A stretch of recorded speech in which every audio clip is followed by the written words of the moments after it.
Hi guys, welcome to the channel and thank you guys for stopping by. Today I'm excited to share this recipe with you guys because I loved it so much and it turned out so right. So I'm going to share with you guys one of my gateau recipes. I make gateau in different ways. Sometimes I make it like the regular street gateau you find on the streets in Cameroon. Sometimes I just go a little bit up notch and I make it a little more richer and buttery and more flavorful, and just this gateau of today is actually what I'm excited about. So it's crunchy on the outside, it's soft inside, it's flavorful, like you feel the butter flavor just like when you're eating croissant, and my kids really loved it. One gateau was very filling. If you take note, the size is a little bit bigger than your regular Cameroonian gateau for 50 francs. So the ingredients you need to make this gateau is 5 cups of flour, 3/4 cup of melted butter, 1.5 cup of warm milk, 1 egg, half tablespoon of salt, half teaspoon of nutmeg, and 1 tablespoon of yeast. I'll go ahead to share with you guys the entire process. So first of all, I'll put my yeast in warm milk. The measurements are I've already given you guys that before. You can write it down if you want to follow this recipe. So make sure your milk is warm, not hot, not boiling, warm milk. And then I put in my yeast and I'm going to just allow it to rest and make sure that I see that it's active. If it's not active, if you don't start seeing like bubbles on top of the yeast, you know that that yeast is probably not going to do what it's supposed to do. So you can see it's already forming some bubbles and I'm going to keep it aside. I go ahead now to my flour. I add in some sugar. Please make sure your sugar is finely grounded, like granulated sugar. Mine wasn't, so I struggled with it for a bit, but that wasn't really a problem. So I add in my sugar and then I mix it together. Here you can see I was just struggling to crush the sugar with my hands, and then I added in my salt according to the measurements I shared before. I added in a little bit of nutmeg, and then I went ahead to mix and mix and mix again. Now I'm just going to go ahead to add in the mix of yeast and the warm milk. I'm just going to pour it into the flour, as you can see.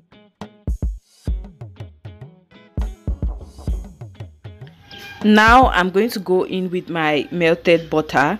I had to put this cup of butter in warm water so it can melt, and you can see that because it's cold now, it was just almost coagulating again, but that didn't happen. So I poured in my butter into the mix, and then I break my 1 egg into the mix, and then I start mixing.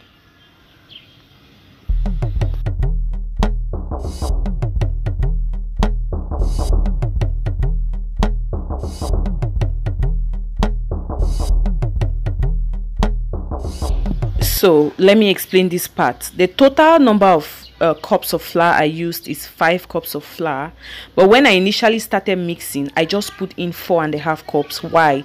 Because I knew that when I'll be mixing my batter, I would need some dry flour to aid in the process of mixing.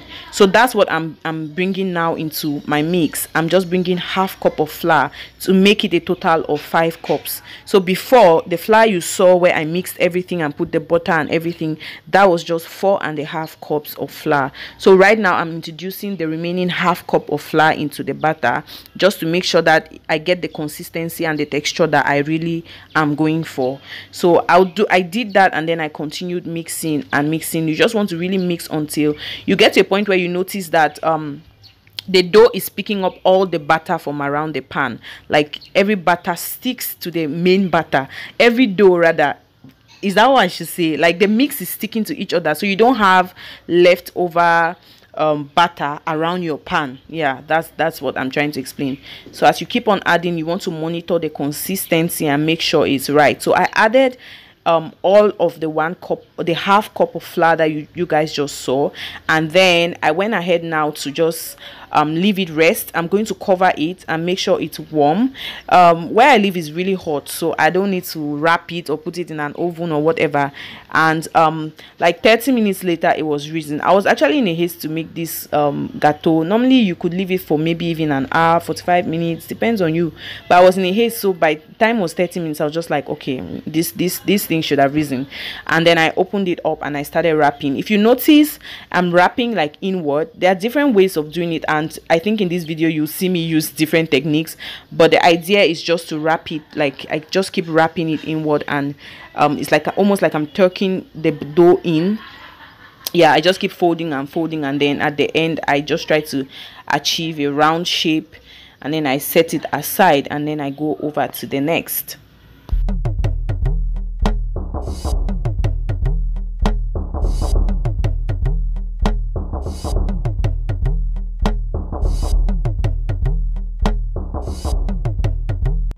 So that tiny ball you see in the oil, that was just a tester. I just wanted to be sure that my oil was hot, and I'm using the lowest side of my gas. When frying your gâteau, you don't want your oil to be too hot. If it's too hot, what happens is you put in your gâteau, it just starts getting brown on the outside, it's not cooked on the inside, and you don't want to achieve that. So I put in that little I should say that little gâteau, just like a tester, to be sure that my oil is hot, just hot enough to ensure that it doesn't get burnt without getting cooked on the inside. So you want to turn your gâteau. When you see the other side is golden brown, you want to turn it and make sure both sides get properly cooked and they are all golden brown.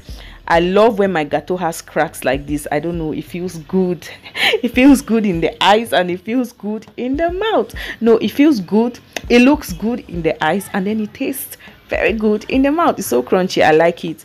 I like when my gâteau has cracks like that. And yeah, I fried this gâteau for, I think, between 10 to 15 minutes, if I'm not, yeah, between 10 to 15 minutes. And this is the result. My kids loved it. It was so yummy, and I think I would use this recipe more often than the other recipes that I have. Please do try this recipe and tell me what you think. It was so yummy. Okay, now let's look at the inside. It's so soft, you guys. Look at how white it looks. It looks so nice, so clean, so fresh, so soft, and it was so yummy. I really enjoyed this gâteau. I'm going to make it again.